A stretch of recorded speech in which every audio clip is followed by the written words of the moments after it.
I walked out onto the porch to water my roses, the morning sun just rising above the well-manicured lawns of our peaceful suburban community, when I saw it, a Tesla, its charging cord draped across my petunias like some arrogant, unwelcome visitor. It wasn't just borrowing my outlet. It was parked so close to the house, it might as well have been hitting on the siding. My jaw locked. I didn't own a Tesla, but that annoying monogram bumper sticker was a dead giveaway. HOA, President Laura, striking again. I didn't scream, didn't phone anyone, just stood there, hose still dripping, as her car drained my electricity while she likely reclined in her McMansion, sipping almond milk cappuccinos and composing fines for non-compliant mailbox decor. That's when something within me changed. Not a resounding snap, more of a soft click, like a switch being flipped. This wasn't Laura's first infraction. The first time around, I thought she had gotten lucky. I pulled the plug on her car and left a polite note. The second time, she complained that I had provided her an outlet, then called me petty when I charged her $50 in rush hour fees. The HOA took no notice of my email. By the third time, I filed a written complaint, only to have Laura slap me with a fine for disorderly behavior. Now here we were, the fourth infraction. No explanation. No explanation. Just that shiny red Tesla looking like it was in charge. I approached quietly, yanked out the charger, and placed it precisely over the porch railing like a shed snake's skin. Then I went in, made some coffee, and waited. 20 minutes later, a knock, sharply regimented, entitled, "The sort of thing only a desperate suburban despot can master." Laura was standing there in a teal tracksuit, one hand holding her phone and the other gripping the pad of citations, eyebrows raised as if she were auditing my soul. "Your outlet's malfunctioning," she snapped, overleaping hello. "My Tesla won't charge." I blinked, let her words dangle. She frowned. "May I examine the connection?" As if she owned the place. I gestured her inside. She strode past me, inspecting the plug with manufactured concern. "Unstable current. Could be old wiring." The twist she gave insult and blame into the same air was nearly poetic.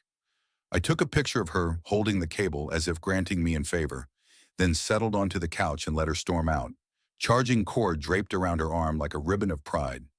That night, a HOA citation materialized in my email box. Outlet irregularity presenting neighborhood risk. That's when I realized the system would not save me, because Laura was the system. If I was going to stop her, I'd have to outsmart her, in a way she'd never anticipate. That evening, I dug around the attic. Scraps of college-era wires, a soldering torch, a used-up Raspberry Pi covered in grime, and a treadmill that I'd originally intended to dispose of years previously. A spark of an idea, keen and just barely reckless enough to succeed.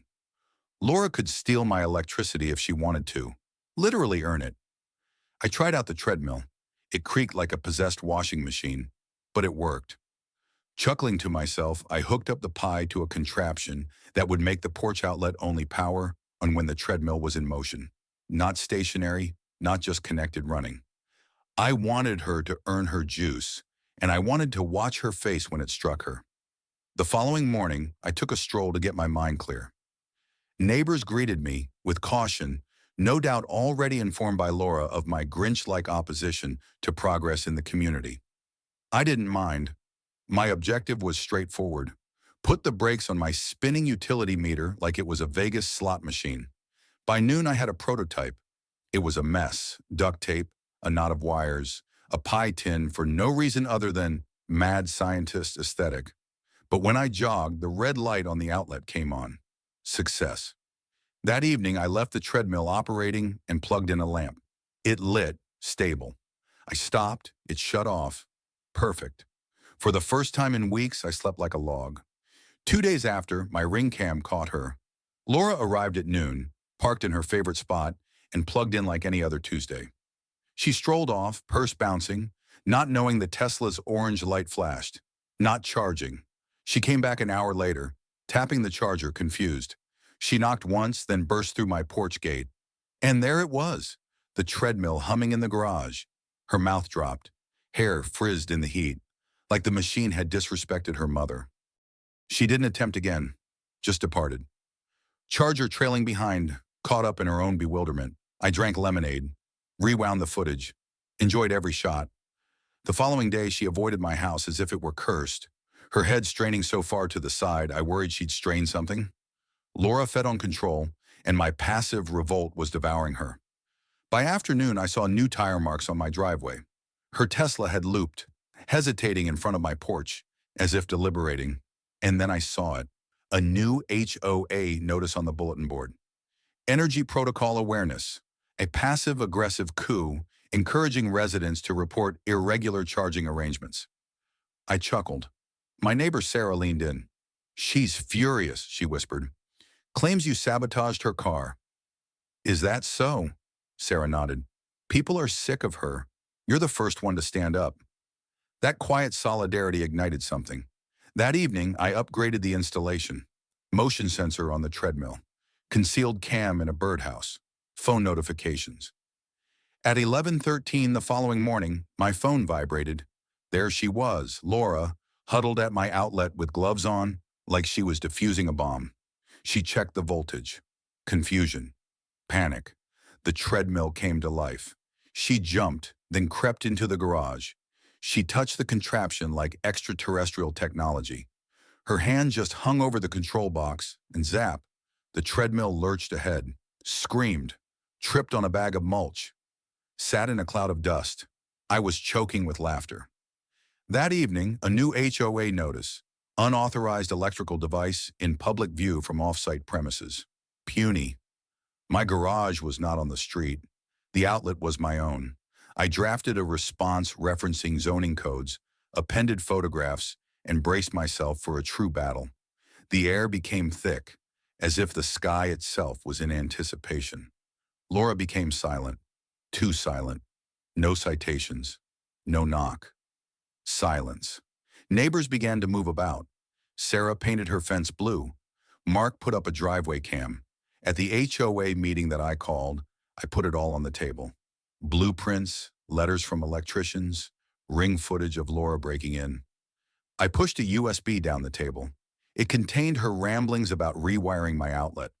Her complexion turned white. She bumbled on about community safety, but an email in which she teased about charging her Tesla off the street grid finished her off. The board said nothing. They didn't need to. Laura was shaken. Days afterward, a county posting appeared on my front porch. Unlawful electrical installation. She'd gone ballistic. I marched into the county office with all her permits and schematics. Complaint? Denied. That evening, my rear camera flashed off for 5 minutes. Someone had disabled the wires, attempted to circumvent the system. I rewired the system with a decoy loop, made her Tesla believe it was charging, while it was not. She came back at 1:23 a.m., headlight off, extension cord in her hand. The Tesla flashed green. She smirked. I smiled broader.